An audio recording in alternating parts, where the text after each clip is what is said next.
Okay, my name is Manuel Escamilla. I'm here with the Santa Ana Public Library conducting an oral history.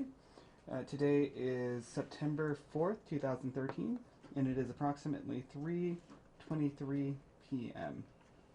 All right, sir, could you please introduce yourself with a name, date of birth, and where you were born? My real name is Myrl, Warrick, W-A-R-R-I-C-K. I was born in Los Angeles, California, and I'm 78 years old.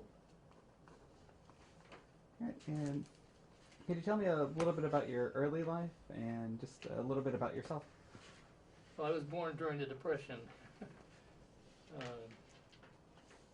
and my whole family came out from Nebraska because there were no jobs out there, and they managed to find work here.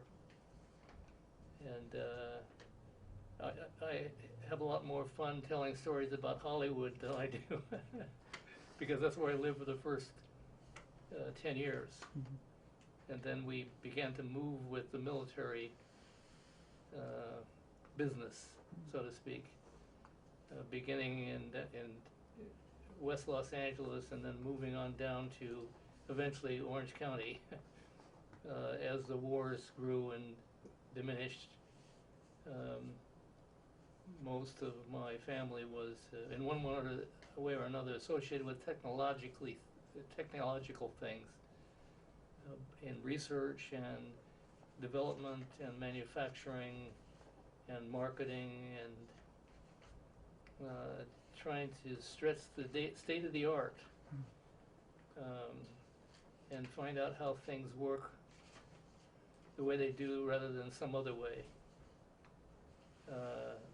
I actually dropped out of high school, and I had worked for several years in machine shops, and I enjoyed making things. And then I realized I wasn't going to get very far, so I decided to go ahead and finish my high school and go to college. And I didn't know what I wanted to be, but I found that the toughest thing for me to get was physics, and so I decided to become a physicist, just because it was tough. And 5 years later, found myself on the staff at California Institute of Technology in Pasadena, doing research in the physics department and in seismology. We put the first hardware on the moon. It's called Ranger, and it was an attempt to measure a moonquake. And anybody who'd heard what we were doing thought we were a little moony. And we did eventually put hardware on the moon. Okay, and that was Project Ranger then? Was that the official name, Project Ranger? Ranger, yeah. It was the first hardware on the moon. Oh. I moved into industrial manufacturing after that and did things like manufacturing computer memory.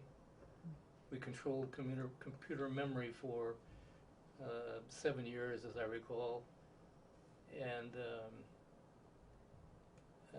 we took some of the pieces out of the Minuteman missile and used them to study the vibration in the Brooklyn Bridge, or I'm sorry, the Golden Gate Bridge.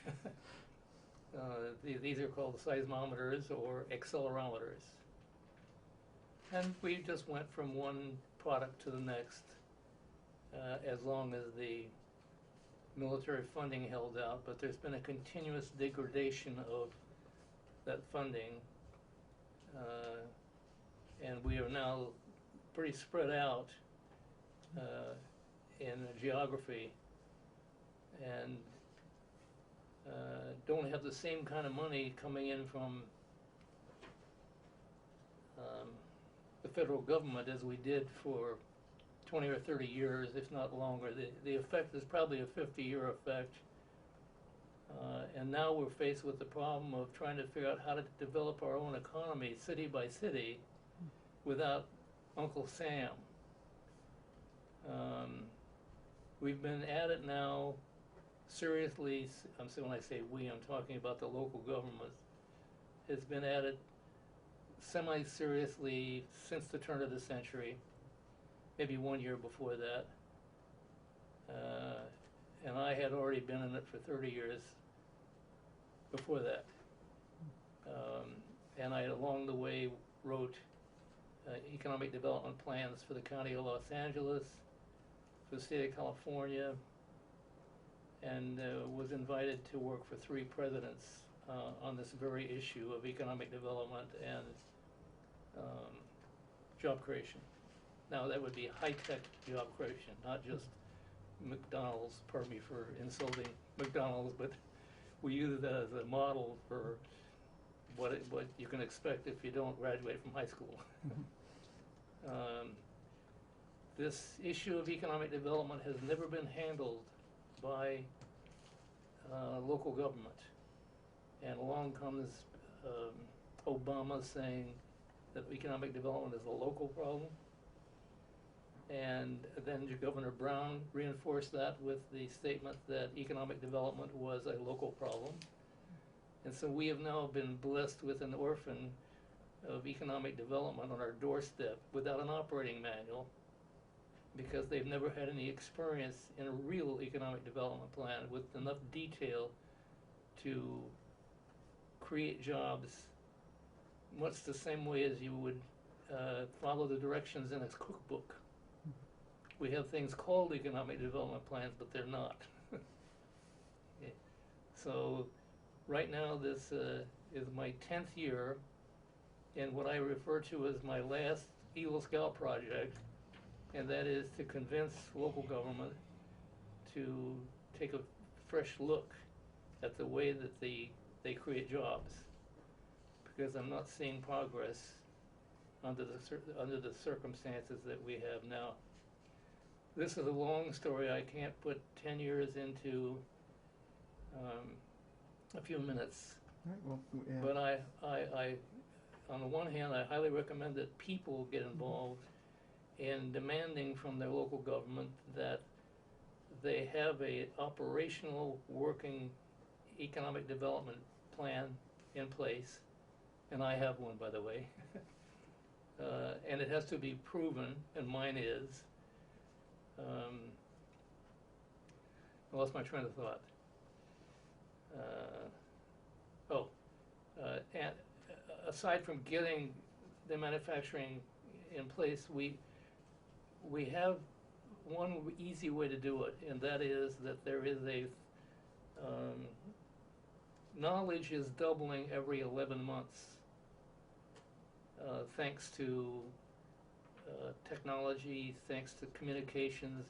I don't know exactly what it is, but it's been on a 4 billion year curve, and we happen to be right now in the last 30 years or so of that curve, where it is doubling every 11 months and accelerating. And that means that everything that you have a year later is going to be obsolete. So all of your competition has the chance to beat you with the new technology they found before you did. And so we have to have an organized strategy for how we utilize what I claim is approximately $5.2 trillion worth of under-commercialized technology.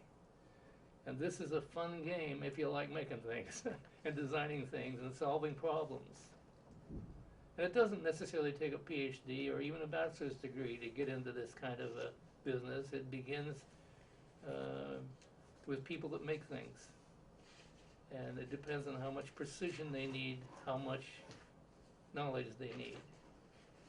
There's great satisfaction in designing products. I have designed products all the way from stuff on the moon to one of Whammo's toys,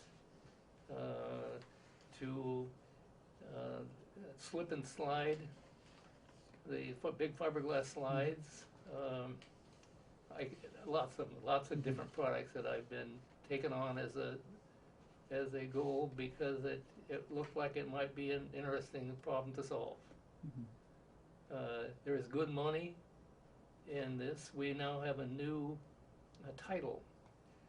That title would be Chief Knowledge Officer, just like you have a Chief Executive Officer, except the Knowledge Officer is responsible for the knowledge of the company That would include its intellectual property or patents and the knowledge of its workforce. Is its workforce prepared for the next step? Is it already being trained for the next step? Is it keeping up to date with the technology that's changing?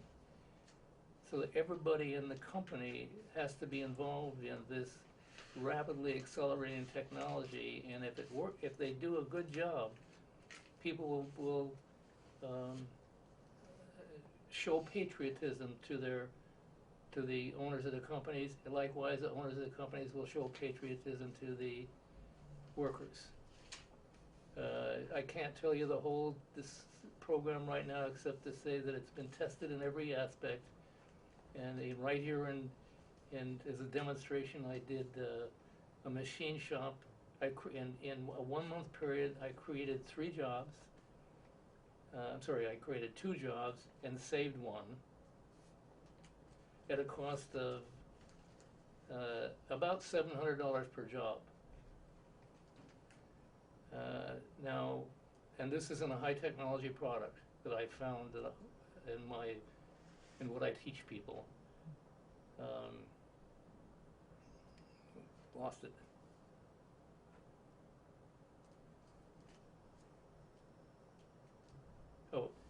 $600. It would be about $600 per job, as opposed to the current cost of the Workforce Investment Act program, which is running about $9,000 to $12,000 per job, and the President's program, which is running over $1 million per job. And the only thing keeping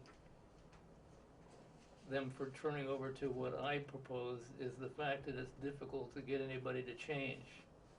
And yet there are 100 countries that are doing exactly what I'm talking about. And one of the reasons I ended up in the Soviet Union was because they wanted to know about this. And as did China, as did Taiwan. I have not done that work, but everybody has an interest in it that has a large company. We have to get down to the smaller companies. Any questions? Yeah. Well, when you were mentioning that $600 per job, how is that exactly calculated, and what? Wait a minute. When you're counting, when you were saying $600 or $700 per job, as far as the upfront cost to create one, how is that calculated? Wait a minute. I can't hear you. Okay, you had mentioned the $600 or $700 per job. Yes. How do you calculate that? How do you calculate that? Mm-hmm. There is a place called the Deep Web, which is 500 times the size of the internet, but is invisible to Google and Yahoo and other search engines.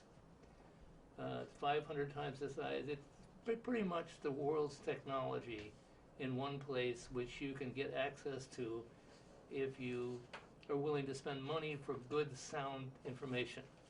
And if you're looking for it for free, you get what you pay for. So that $600 per job turned out to be the computer time necessary to identify the opportunity that would fit their capabilities and to quantify the market, to say this looks to us to be the size of the market and its growth. And it turned out to be titanium ankles and knees and parts of the body, mm-hmm. which looks like it's that whole area of medical requires people that know how to handle exotic materials, and that's called the manufacturing industry. Mm-hmm. So biotech and things like that are very good places to be in. Is that covered? Yeah, that does actually. Now, with the emphasis that you've had on manufacturing so far, what do you think is being done wrong, and where are those changes that you see that need to happen? Well, I think, and I don't want to cast too much blame here, but when the city looks at its budget its revenues and whatnot, and thinks of it in terms of sales tax. It turns out that in manufacturing there is no sales tax, and so they don't derive money from manufacturing, other than the fact that the people that work in manufacturing are paid $26,000 a year more than those that don't, and turn around and spend that money, and sales tax gets collected on it.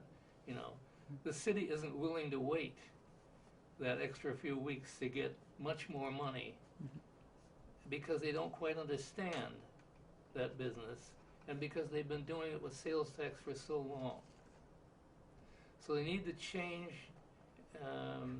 this perspective about the value of manufacturing. Let's face it, it's like a gold mine, except you can put it any place you want. With a gold mine, you got to go find it. With a manufacturer, you can take machinery and move it in for 3,000 miles away and start making parts here where the people are skilled at doing it or willing to go to school to do it. It's much easier to grow an economy.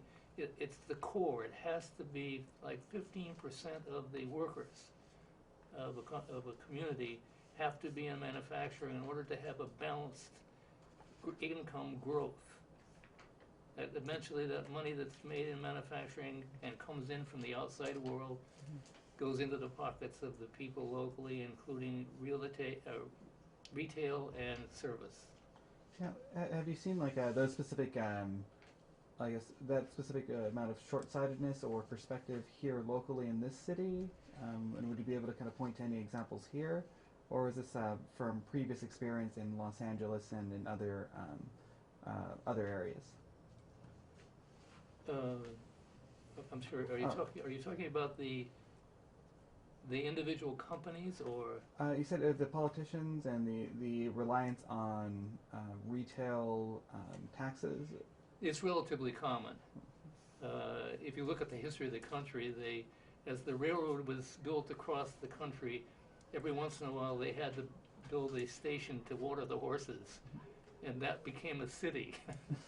You know, and a hotel popped up, and somebody discovered gold, and the first thing you know, a city was born, including a sheriff, and but the moment the gold ran out, you can look forward to it either becoming a tourist trap or a ghost town.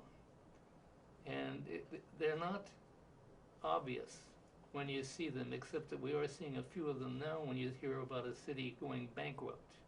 They're all going bankrupt for the same reason. They cost too much, and they can't tax enough to cover the costs that they've given themselves. So they're going to have to solve that problem, and everybody's going to have to give a little bit, but especially they're going to have to give the children a reason to go to school, because when they find out that there's no jobs, or they find themselves competing with their parents for a job, it takes a lot of hope out of. We've probably lost a generation of hope, and we're in danger of losing another one. I could go on. Yeah, please do. It's we definitely have enough time on for the interview, so you can go into as much detail as you want to. Oh, you can go into as much detail as you want to. We have plenty of time on the interview, so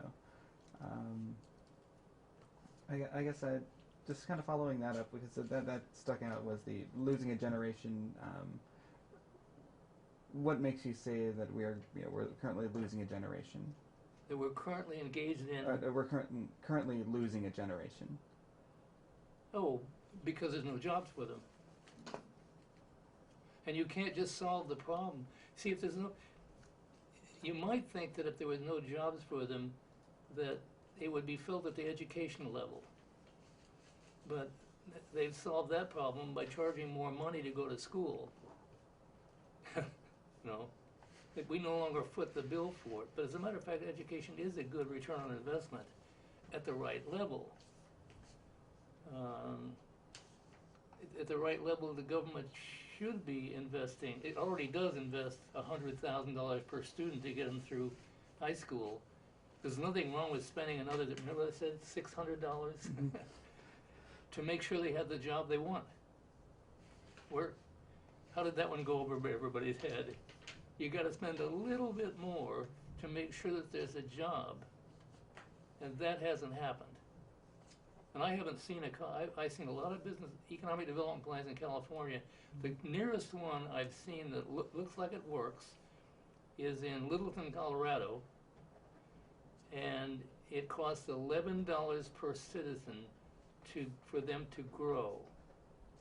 Now it's a small town, but they've got an aggressive economic development program, and it's pretty cheap. And they use the similar sources that I talk about for the technology that their customers need. That's what it really comes down to. Is we find a customer, we talk to a person about their customers and what their customers need, and then we go back into the deep web and see if we can find technology which would provide the fulfillment of that need. And I'm here to tell you that the oldest ones I've done, going back to 1975, 88% of them are still in business today because of what I told them. And more recently, the numbers they're approaching 100. In other words, it's as though it's impossible to not find another opportunity than one that's going out of business within the next 11 months. So, what type of opportunities have you identified using? Now, I have to be a little careful here because I have clients. Yeah. I like personally right now 3D printing.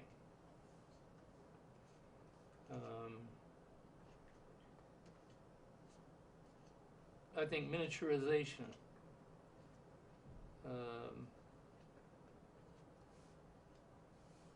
I think growing robots. When I say growing, I'm talking about instead of having mechanical robots, have ones that operate the same way we do, in that they have muscles and fingers and sensing of the order of the same kind of sensing that we have. The only problem we have there is that we may be replaced by robots altogether by 2029. And so I began to wonder about, gee, what should we do about these robots taking away all our jobs? And I think one of the answers is that we must convince them to think of us as pets. Because pets don't have to have a job. And remember, it's not too far-fetched to think in terms of owning 3 or 4 robots and renting them out to other robots. So we might be able to hang on to a few jobs, but it's not my job to figure out how to save everybody. Whereas my job is to make sure that we are at the spear point of what's going on technologically, and so that we last the longest.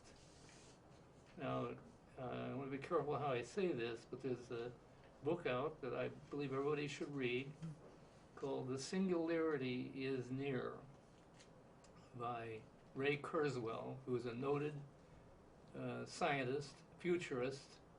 He is now the director of manufacturing for Google, and his prediction is that the last job will happen in 2045. That's not 2029, but some 15 years later, the last job will be gone. And we don't know what's on the other side of 2045. But everybody ought to take off running and trying to solve this problem yesterday.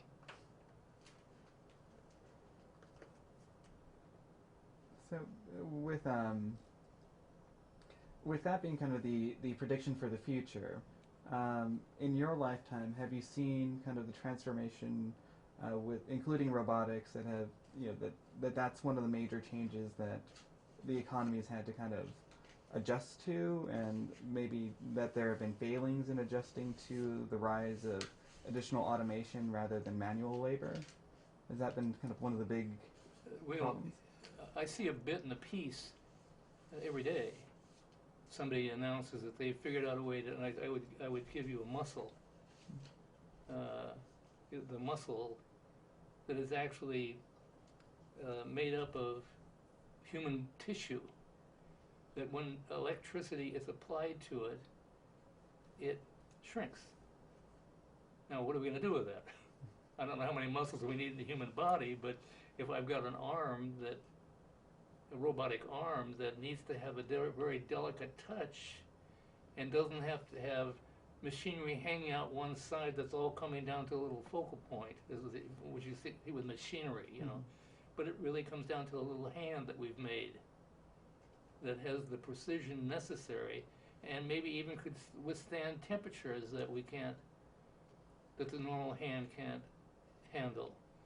Now, memory is another issue, and that is because the human brain is limited in its capacity and its speed, and that's not going to be the same with robots. They will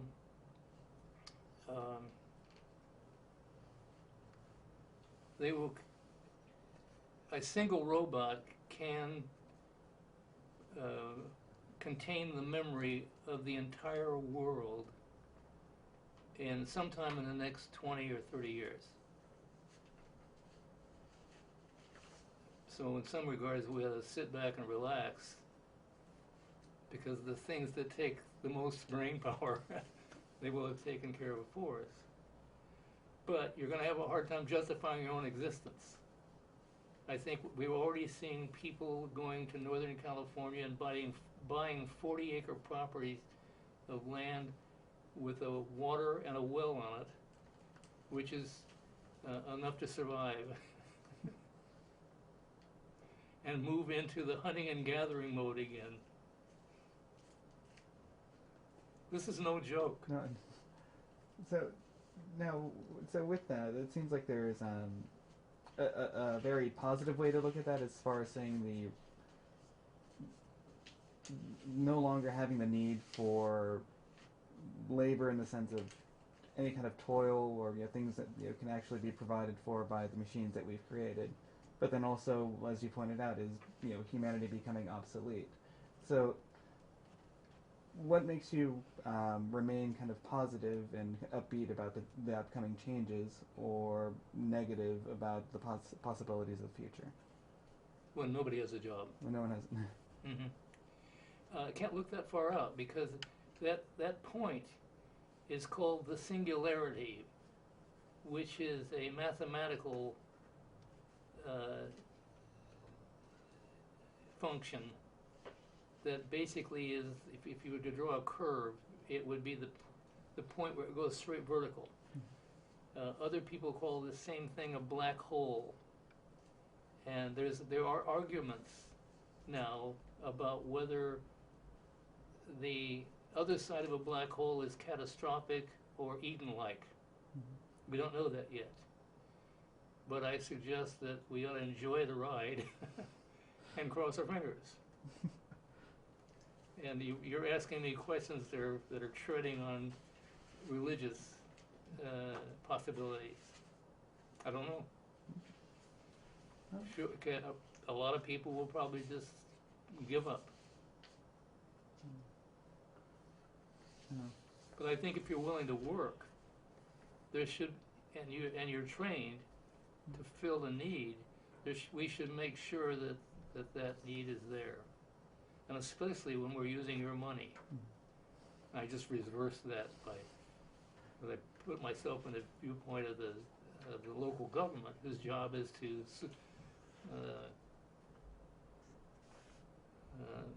superintend. That's not the word I want. Stewardship. Local government's job is the stewardship of the public's assets. And we have to be careful that local government doesn't go into competition with the workforce. When we tear down an industrial factory to replace it with a car dealership because there's more money to the city, but less money to the workforce, we got a problem. But that has to be handled by the people. The people can't just sit back and show up once a year and vote. They have to begin to understand what's going on and ask that their political representatives act on certain things that are discovered to be counterproductive or not in the best interest of the people or the children or whatever you would have. It's a little bit out of control right now. Now, so given your experience in manufacturing and this being one and this long-term vision that you have for additional manufacturing jobs and kind of higher wages through novel uses of technology, what have you seen happen here locally that you can say has either been done right or has been done wrong? You gave WIA as the WIA, the Workforce Investment Act, as an example. Well, there's a lot of companies that come and go. There is no ultimate stability. We've seen many companies, large companies, fall out of sight.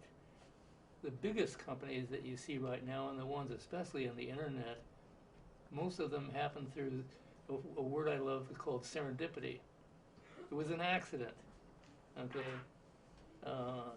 It was an accident in the case of Apple, PayPal, like Tesla. I can't catch all of them on my mind right now, but these are things that were accidentally discovered, and somebody turned them into a. I think we should probably put that on. That's oh, sorry.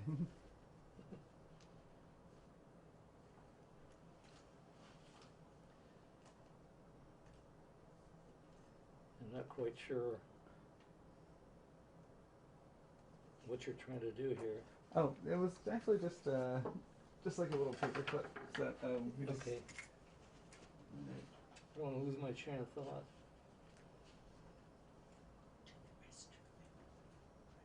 Well, okay.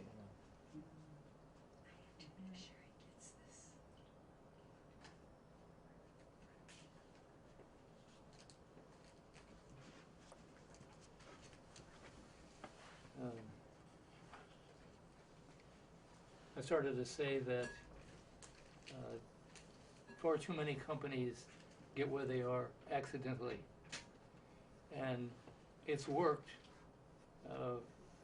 California's economy has been an accident since 1849 when they discovered gold, and 10 years later they discovered oil, and then it wasn't too long before wars started to come here. And we've been in a war economy for 50 years.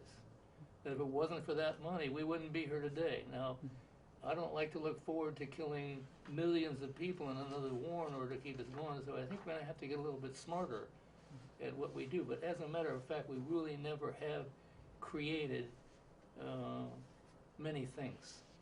It's just somebody happened to be, it's almost lottery-like as to who the winner is going to be. Just because they've won once doesn't mean they're going to win again. You don't have to go far to find empty buildings. I don't know if I answered your question or not, but... yeah, partially, because I was just really hoping to see if you could take these larger observations that you're having nationally and globally, but then if you could apply them to any local observations, so things that you've seen either with the manufacturing base here in the city or anything. Well, the secret to success, I was told one time, was to stand in the middle of the road of opportunities and hope to get run over by one of them. I think about all we can do is to optimize the conditions for these serendipitous things to happen and put as little load as possible on the people that are responsible for doing that. I think you ought to take most of the money that costs, most of the money that's laid on manufacturing should disappear, except for things that have to do with safety. Because they're huge participants in the creation of quality jobs. Okay?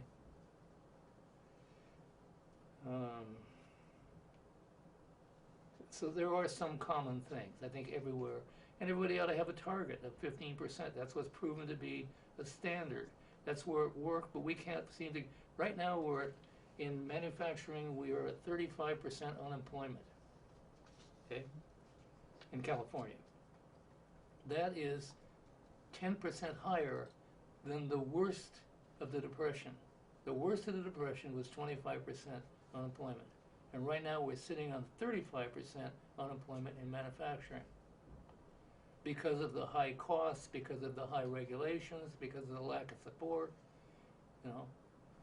So if you want to live in a nice, clean environment, I explained that one up in Northern California. It's 40 acres, and you can go up there and be away from everything else and live off the land. Now, I don't know if 300 million people can find a place like that, but that's one option for some of us. I feel like I've lost control here where we're trying to grow, but go. No, it's fine. I think I just was slightly curious as to kind of what your experience has been since you moved to the city. How long have you been living here now? In Santa Ana, Mm-hmm. Roughly 1969, 68, something like that. Okay. I've had several businesses here. We controlled the computer memory market for 7 years.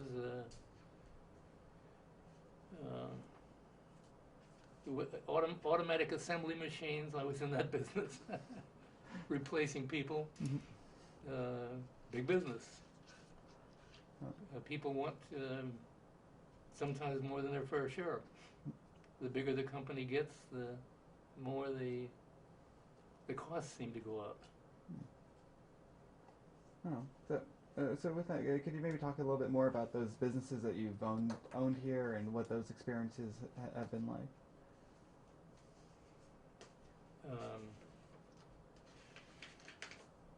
Well, most of the past, since 1975, let's say, I have been a consultant to companies on basically knowledge, as their chief knowledge officer, temporary.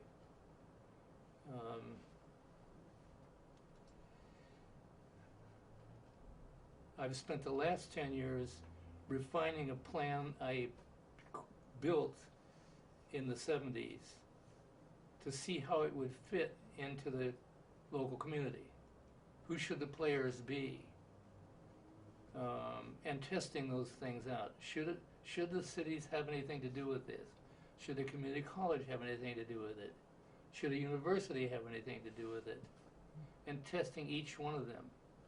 Any business services organizations which give free services and whatnot, are they actually accomplishing anything? I've been very disappointed in the number of jobs that have been created by any of these organizations.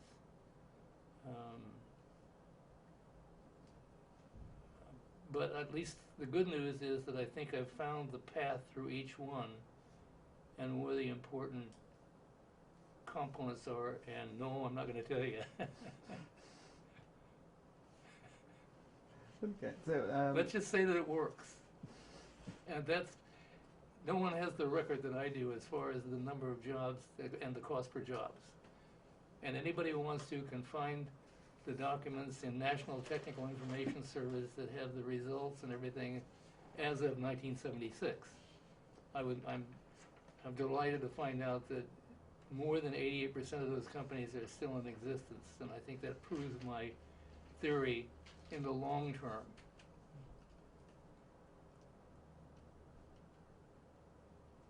So when do you want to start? Well, You can start by carrying a picket sign. That's right. So, like, how would Now, yeah, because you talked about people becoming involved. So, how would they become involved in something like this, or um, additional steps for some kind of economic plan for their city? Um,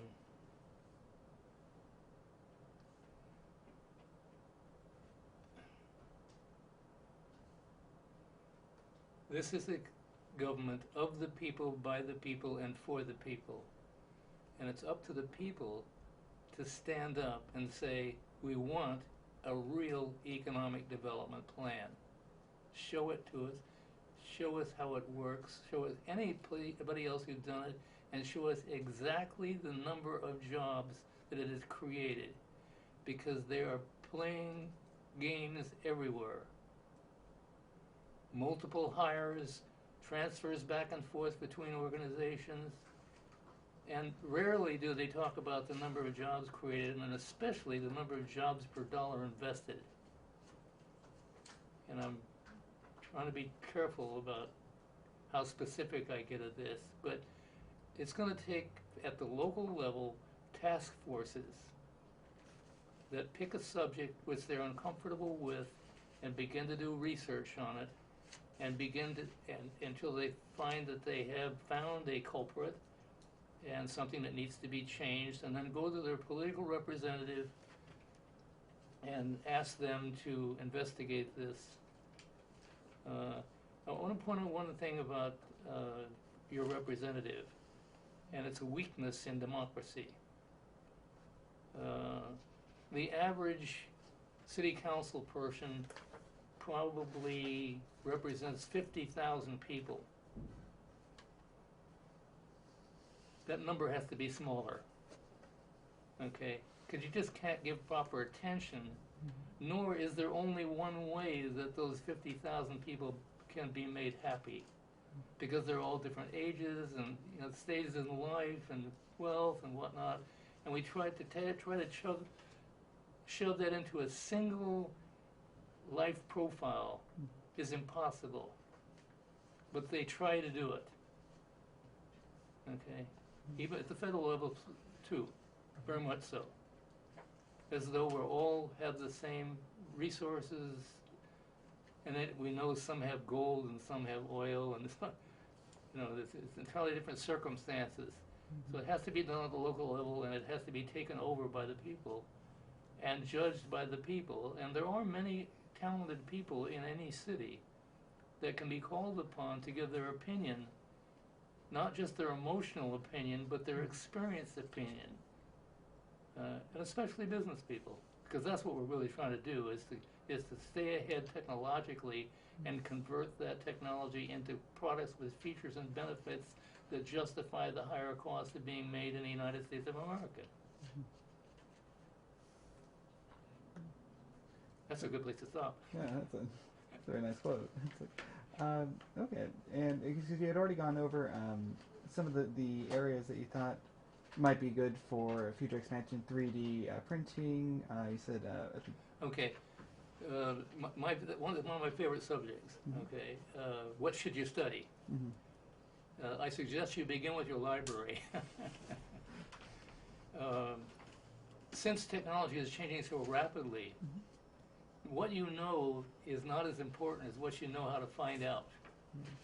And frankly, the library is where you go, except there are more and more sophisticated libraries.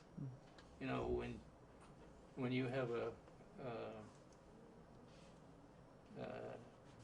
a billion documents in a single place, or 10 billion. What you can count on, though, when you know where that place is and how it works, is that I find it hard to find a question or to be asked a question that I can't find the answer to. I go through life saying, I'm just watching how the knowledge is growing, so that I'll be ready when somebody asks me a question. Say, sure, I know how to do that, but I didn't know it before they asked the question. So it's then what you should learn is how to find knowledge in a society where knowledge is doubling, and it hasn't taken its foothold yet. A good salary, by the way. Current chief knowledge officer in a large company it would be $300,000 a year, and in a company with 200 employees would be $150,000 a year. I think I can train veterans in being able to do some of this, at least some worthy parts of it, in a matter of 2 months. And we can get them out from underneath the bridges. Mm-hmm.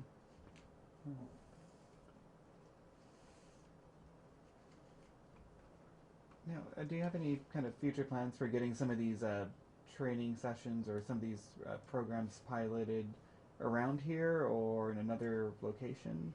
Well, there, in the case of the deep web, I'm sure, the Singularity. There is now a Singularity University in Silicon Valley, which is managed by Ray Kurzweil and partnered with NASA and Google. But they're training key people who are in the highest level jobs. And I think it costs something like $35,000 to go to it. I think we need to train people at the need level, because you can't find, you can have all the technology in the world and you don't have any of the needs. Mm-hmm. And yet the companies know where the needs are. So we need to focus on teaching the companies how to do this. You know, I talk about, for any problem there is multiple solutions. But solution number 2 is still a loser. Solution number 1 will win every time. So if you limit your look or your investigation to only one university or one state or one NASA, the statistical probability, and remember that's what we said, we're trying to make it so that the probability of success, the larger your geography of search, the more likely you are to be successful. So anybody who starts out with a particular school or state or program is, unless they are the deep web, is destined to be second or worse. You've got to make sure that where you're looking is at the state of the art. And I think what I was reading something, most people go into this with an attitude that if you have 4 strangers in an elevator, that's a team. That gets you started in the world of innovation. Okay. I think that team should be, each person on that team should have a champion. And by that I mean somebody that knows everything there is to know about whatever it is they're trying to study and the various ramifications of it. And so each one should not only have themselves, but a champion or 2 or more to make sure that whatever they come up with as an ultimate solution is the best you can get.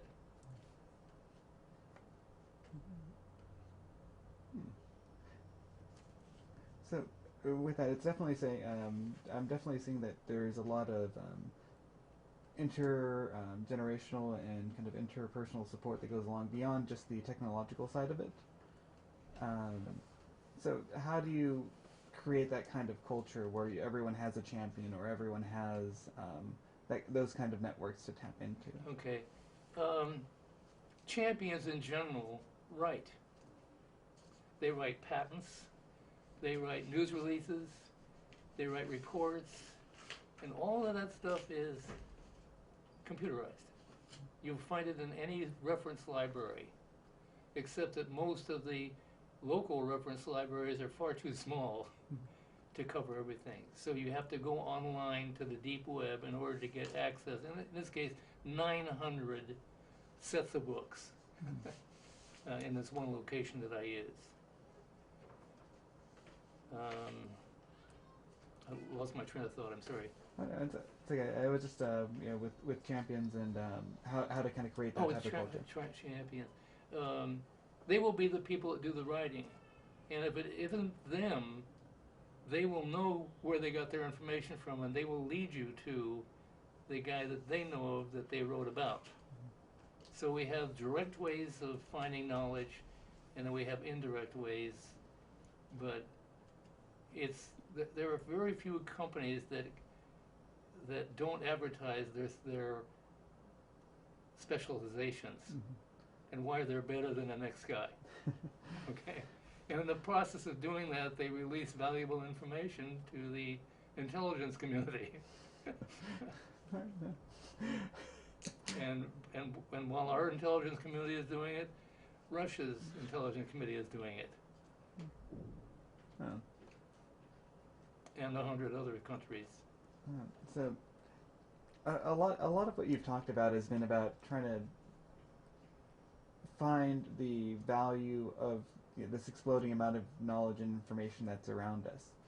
So, what were your first experiences accessing the deep web and accessing those types of resources that aren't just readily available at the surface level of the internet and of search engines? Like, what was your first experience with the deep web? Well, my first experience with the deep web was in 1972, which was 20 years before the internet existed. I think about 20 years. And I can remember saying to myself, this is where it's going, when I first discovered it.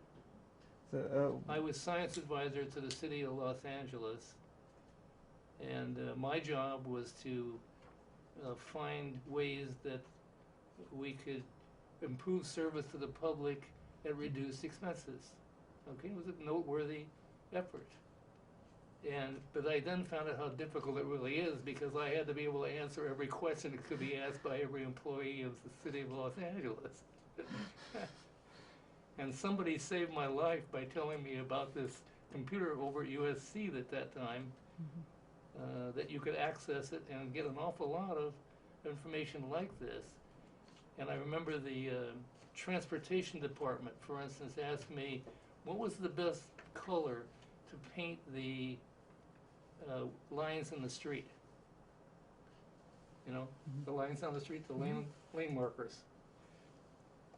So I went in to the Department of Transportation, which you can readily bring up, and their research. They do we do $200 billion worth of research or something like that every year. I think it's 200 million.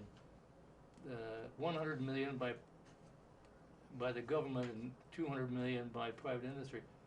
But anyway, I found a document of a research project where they had done some research to find out what the color was best. And it didn't have in it the color that was best, but it did have in it the color that was worst.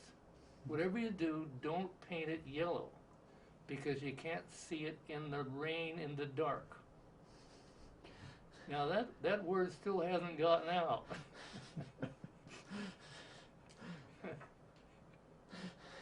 So just your guess is as good as mine. I couldn't babysit them all the way, you know. Okay. So it wasn't my recommendation, it was the Department of Transportation's recommendation, which I guess probably wasn't convenient to whatever the pink. They already had too many yellow lines down. Okay. I don't know if that answers your question or not, but it does actually, because it's a very specific. Yeah, it's a very specific experience with it. So, yeah. So this is back. By the way, most of the experience that I had, I transferred because the military industry was of more interest to me than the city of Los Angeles. Okay. And I said to myself, you know what, there's a way here to diversify a company, to find them new products for existing customers, new customers for existing products, and emerging market opportunities. There's a way to do this for these companies. And I got a grant from the Department of Commerce, Economic Development Administration, and in cooperation with the County of Los Angeles, to test this theory that you could do it. and I described the results several times before, but we were very successful at using it for just that purpose. And there is you can find the book in National Technical Information Service for $40. Learn everything that we did for $300,000. And a company would do well, or a city would do well to read that document before they start making decisions about economic development. To at least see that as a tool that works. When was that published? When was that report published? It's in National Technical Information Service. I don't. Sure. I may have a copy of it with me.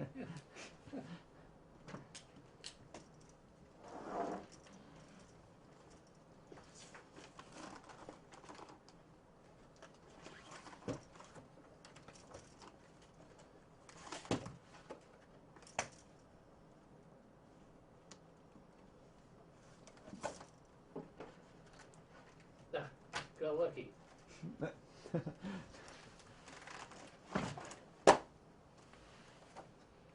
The name of this, okay, is Expediting Diversification of Department of Defense Contractors, dated April 1976.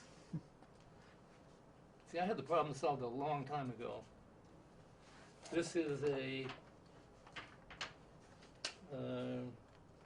it's well over 100-page report.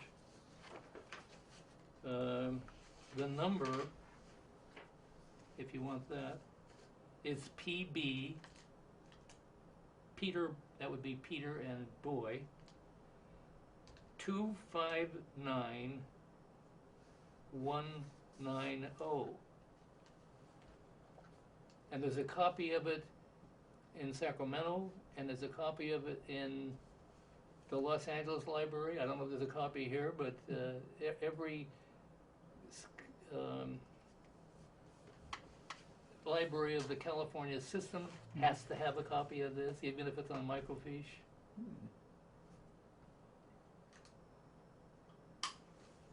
Now, it doesn't tell you everything you need to know, but that's just because it's so hard to write anymore, and especially at the end of the contract. You know, you just put enough in it to be useful. Right. So, with that report, was that did that form the basis of your later work, or is it just another one of the many reports one of the many reports that you wrote over the course of your life? There's not much change fundamentally. What's happened is that when I did this job here, there were only 20 databases, of which NTIS was one of them. Today there are 900 on that computer alone, 900 databases. So the statistical probability is improved tremendously. And so as I said, it's growing as we sit here. So what sort of databases do you find the most useful for your work? Like, what sources have you... Well, I think NTIS is always a good place to start. And by the way, some universities and whatnot do have shortened versions available at local libraries for free, but they're not they're not what you should be using professionally. But at least you get used to practicing with them, and you can actually go online. Here, I'll give you the name of my favorite database. It's called dialog.com. Now that's dialog.com.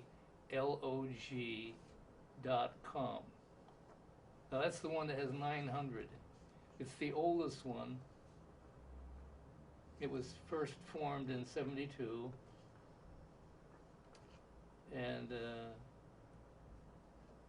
100 countries are using it. That's where I get that number from. I had terminal number 3 on the system.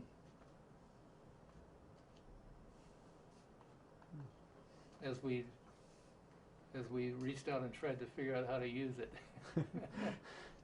And now it has never been more necessary nor more readily available. All right. So I guess with that, you also mentioned that the pursuit and knowing how to find information is more Yeah. important than ever. Um, so as far as do you see that covered at all in any kind of basic education and even at university level education? Well, most universities, uh, and there have been many times when I've used them, rather than maintaining an account, uh, which in the old days you had to pay a minimum, and there's all other kinds of ways to stop you from doing this. I would go to like Cal State Fullerton, to go to the reference section and say I want to Google or a dialogue search. And they knew exactly what I was talking about. It prints out the cost at the end of the search, and they hand you the bill, and you pay them for the search. Now that's pretty. You don't have to know much about how to run it in order to be successful. But the more time you spend using it, the more likely you are to find a better answer. And boy, like I say, second place is also ran. You want to make sure you've got the best. So, I guess, is there anything else that you want to cover that you think would be important to kind of note about the last or the experiences that you've had in your lifetime and kind of what you see coming in the future? Well, I want to. I want to close by saying that I don't want people to be afraid of this. It's a challenge. I don't know if it's as big a challenge as the World War II was, but it's a big challenge, and it can't be ignored. And there are some rewards that you can look forward to, and perhaps as we get moving further along and understand more about the nature of the human body and thinking and who knows what else. It's amazing what happens every day. We'll get a better picture of where we will be in the next 10 years and so on and so on. So I want to alarm people. They have to go to work and solve this problem and participate in it, and participate it in with the local government. And start yesterday. Because if you don't, I don't like what. If you do nothing, I don't like. You won't like the results.